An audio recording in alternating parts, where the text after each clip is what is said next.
Never run away from an anxiety trigger. Just don't. All right, it's Speed Round, bonus videos in our series where we tackle one anxiety question with a practical answer. For the rest of the videos in the series, see the links in the description. Today, it's managing triggers of anxiety. Now, before I jump into this, I have to say, some of the triggers for anxiety are truly a matter of life and death. Like, they really are serious business, and I don't want to downplay that. Much more often, though, especially in the case of an anxiety disorder like OCD, the brain is making way too much of something, often something comparatively small. When this is the case, the trigger itself is usually identified as the enemy, and our handling of the trigger, therefore, reflects that fact. The truth is, though, it's not the trigger that counts, generally an intrusive thought, right? Nearly so much as what comes after the trigger that counts. Now, I'm going to give you an example from OCD. If you don't have OCD, this example might sound extreme, but it makes the point really, really clearly, and it applies across different kinds of anxiety. So bear with me. We will apply it more broadly in a moment. But for the sake of illustration, let's say you're driving down the road and you pass, going the other direction, a semi. The wind blast shakes your car a little bit as you're driving, and suddenly you have the thought, what if I were to swerve into oncoming traffic? Bad deal, right? Two things just happened. One, an event, and two, a thought. The event triggered the thought, and the thought triggers further action. This is completely normal. Like, having a thought like that is not evidence of mental illness. It is completely normal. Everybody has thoughts like this. The difference between the healthy mind and the anxious mind is that in the healthy mind, the thought immediately comes in and it's dismissed as ridiculous. It passes from consciousness and very shortly thereafter passes from memory. Easy come, easy go. Conversely,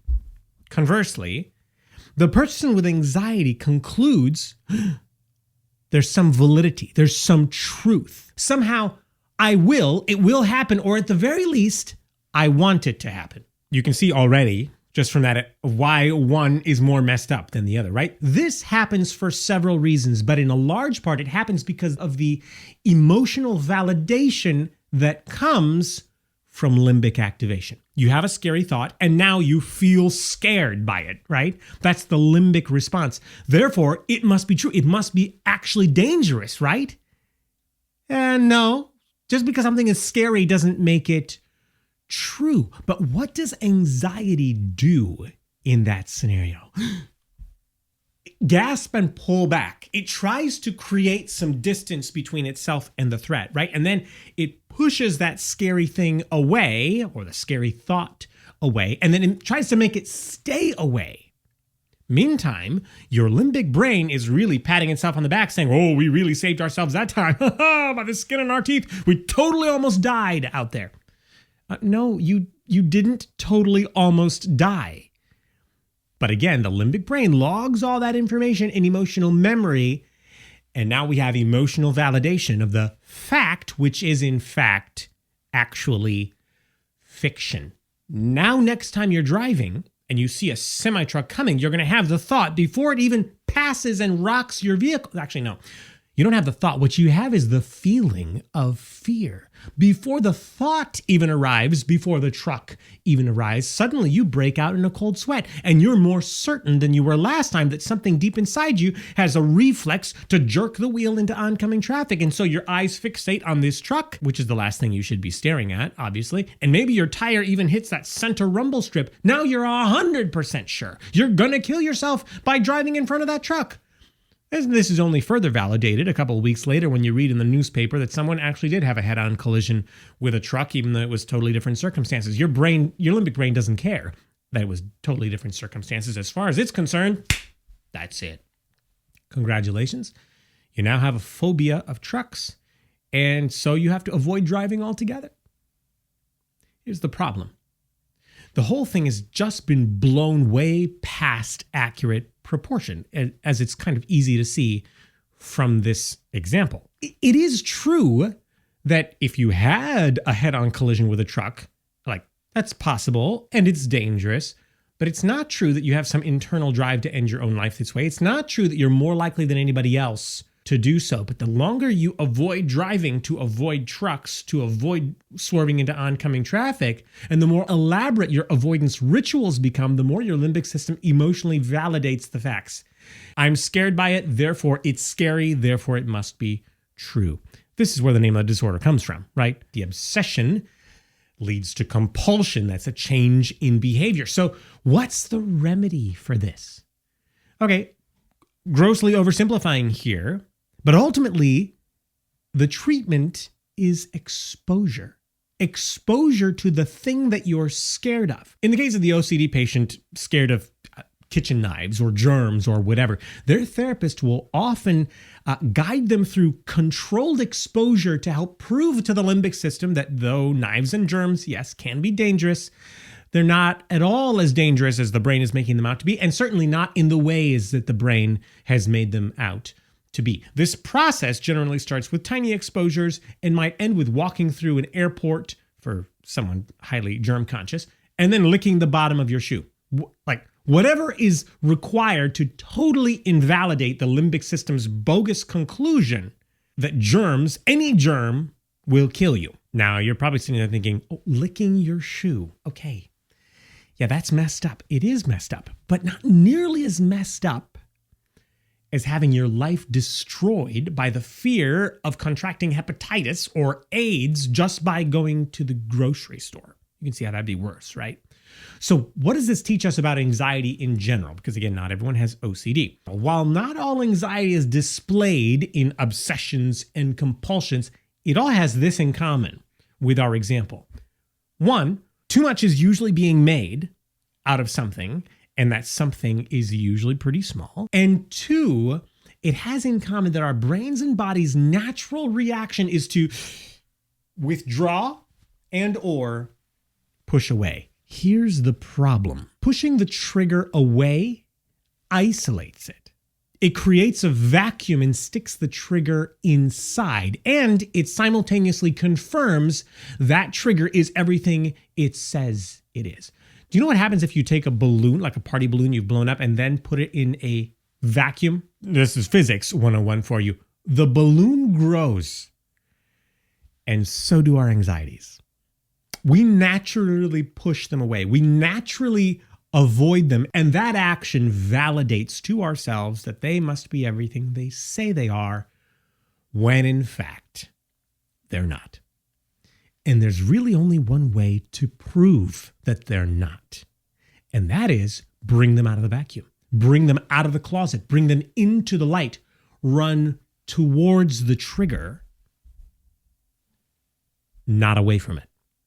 Now, here are the 4 steps. What you're relating with an anxiety trigger should look like. First, move towards, analyze, discard, move on. Move towards, analyze, discard, then move on. Now, I need to repeat, the healthy brain doesn't really need to analyze things. The healthy brain going down the road that has the thought, oh, what if I swerved into oncoming traffic? Well, I'm not going to swerve into oncoming traffic. Okay, so we don't have to deeply analyze that, right? It's basically instantaneous. But if your limbic brain has gotten engaged, now you're going to need some critical analysis. The analysis is going to have to be a little more strategic. But don't fall for the trap of swinging into the deep analysis ditch. We're talking about the limbic brain here, and for the limbic brain, logic helps, but certainly is not the whole conversation. So don't fall for the trap of going deep into analysis. Some people refer to this as processing. That's a separate topic. I'm going to do a separate video probably next. Here's the goal. The goal is to get back to the place where we're not really even having to consider the total baloney, right? That our brain is throwing at us. You just notice the trigger, barely notice it, laugh it off, move on. I find it helps people to actually picture the trigger, the danger, as an imaginary small object rolling into your path as you're walking through the woods like a hand grenade. Our first reflex, the limbic brain's first reflex, panic and run away. First step, don't run away. Turn and face it. Whatever that scary thing is, turn and face it, move towards it, pick it up and look it over. Decide it's not a threat. Okay, it might actually be a threat, but again, not in the ways that you were thinking initially. Or it could, quite often, with severe anxiety, it could as easily be a can of tomato soup with the label removed, not actually a hand grenade. But you're not going to know that unless you get a little closer to it. So move in, pick it up, analyze, and then set it down and keep walking. Don't run. Walk as though it wasn't even there. As I was thinking this through, I had a sudden flashback of my childhood, and my best friend at the time, he and his siblings were over staying at our house for a while. And I was given the assignment for some reason, this is after dark, I was given the assignment of going to the shed for something. I was one of those boys who was like naturally a little bit afraid of the dark, but like didn't want to admit that I was afraid of the dark. So I tried really hard to discipline myself. When I was walking towards the shed with the light on, right? No problem, because the house is behind me. Everything is good. There's no monsters behind me, like between me and the house. No. When I'm returning from the shed and it's just the dark woods to my back, oh, the urge to run back to the house was so strong. Anyway, I remember one day that I went out to grab something from the shed and I was coming back from the shed. At this particular time, we were moving our old double-wide mobile home off the property. We built a second house and the trucks were literally connected. So there was all these big chains up about, waist level between the trucks and the halves of the house that had not been moved yet. And I had to navigate over these chains and these various obstacles. So I finish in the shed. I come back. I'm walking back towards the house. I have this just overpowering urge to run because the thing is behind, because who knows what's behind me. But I was forcing myself to walk. And then my best friend, God bless him, jumped out from behind one of those trucks. Bam! I thought I had died. I didn't die, though. I turned to a bird. Somehow, and I don't know how, from my position, I crossed not one, not two, but these chains, kind of forked off they went from the truck to like the two corners of the house, whatever, and they were two, double wide. There's 4 chains to cross. I don't know what happened or how it happened, but when he yelled like that, I suddenly found myself levitating in the air. And floating, I was going to say floating, but floating doesn't communicate the urgency of that moment. Somehow I got from one to the other before I even realized what was happening. I had flown a distance of, 18 or 20 feet and was on the far side before I recognized the voice, realized what had gone on, and then collapsed. Of course, he thought it was the funniest thing he'd ever seen. I was pretty amused by it too. Anyway, all that to say, we have this reflex. Once you set it down, you want to run. Don't run. Walk. Walk as though it wasn't even there. So if the trigger is, for example, a fearful thought in the night, right? You wake up and don't just close your eyes and try to forget, try to think really hard about something else. This might actually look like flipping on the light, taking a pen and paper, and writing down that fearful thought or question to be addressed in the morning. If it's a conversation or an assignment or a conflict, 2 a.m. is not the time to find a solution. Intuitively, you know that already, right? So make a concrete plan to address it at 6:30 before work or school or whatever else. In other words, you're picking up the scary item and you're not trying to avoid the scary item. You're picking up the scary item, looking at it and being like, you know what? Now is not the time, but there will be a time. And I'm not looking forward to dealing with this, but I will deal with it at a definite, finite time in the future. Write yourself that reminder. Now you can rest.